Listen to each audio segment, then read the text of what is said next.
For more than 2 years President Donald Trump has talked about pulling the United States out of the landmark Paris Climate Agreement. Starting Monday he finally can do something about it. Even then, though, the withdrawal process takes a year and wouldn't become official until at least the day after the 2020 presidential election. In the Paris Agreement, nearly 200 countries set their own national targets for reducing or controlling pollution of heat-trapping gases. It was negotiated in 2015 with lots of prodding by the United States and China and went into effect November 4, 2016. The terms of the deal say no country can withdraw in the first 3 years, so Monday is the first time the U.S. could actually start the withdrawal process, which begins with a letter to the United Nations. And it doesn't become official for a year after that, which leads to the day after the election. If someone other than Trump wins in 2020, the next president could get back in the deal in just 30 days and plan to cut carbon pollution, said Andrew Light, a former Obama State Department climate negotiator now at the nonprofit World Resources Institute. Light and other experts say the withdrawal by the United States, the second biggest climate polluter and world's largest economy, will hurt efforts to fight global warming. Global objectives can't be met unless everybody does their part, and the U.S. has to play the game, said Appalachian State University environmental sciences professor Greg Marland, who is part of a global effort to track carbon dioxide emissions. We're the second biggest player. What happens to the game if we take our ball and go home? Someone else, probably the biggest polluter, China, will take over leadership in the global fight, said MIT economist Jake Jacoby, who co-founded the MIT Joint Program on the Science and Policy of Global Change.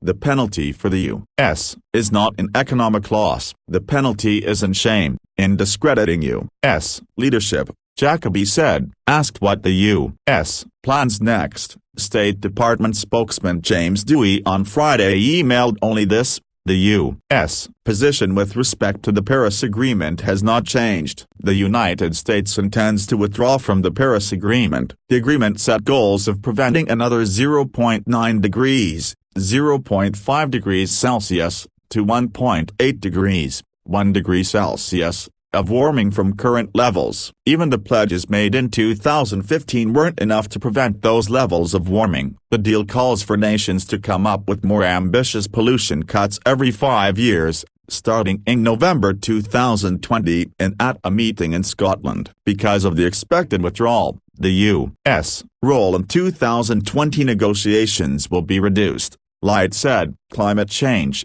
caused by the burning of coal, oil and gas, has already warmed the world by 1.8 degrees, 1 degree Celsius, since the late 1800s, caused massive melting of ice globally, triggered weather extremes and changed ocean chemistry. And scientists say, depending on how much carbon dioxide is emitted, it will only get worse by the end of the century, with temperatures jumping by several degrees and oceans rising by close to 3 feet, 1 meter.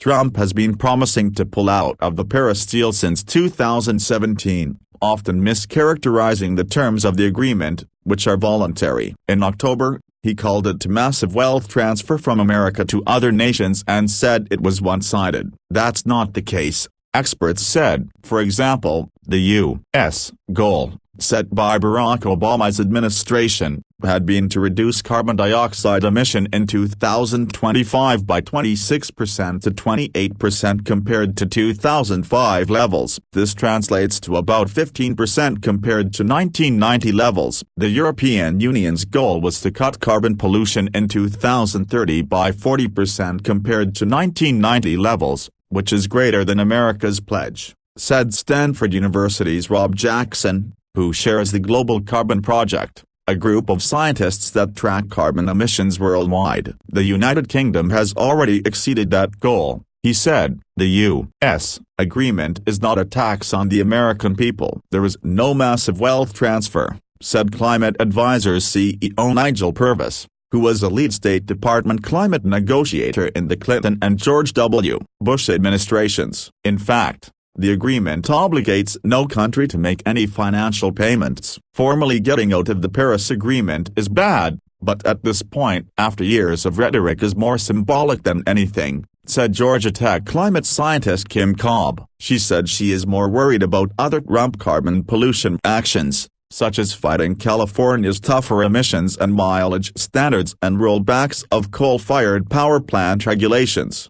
The U.S. was not on track to reach its Paris pledge, according to the Federal Energy Information Administration's latest projections. The IEA projects that in 2025 emissions will be at 4,959 million metric tons of carbon dioxide, 17% below 2005 levels, about 500 million tons short of the goal. Emissions in 2018 were nearly 2% higher than in 2016. The agency's latest energy outlook says that spike likely was from extreme weather and economic growth, Marland and Jacoby said.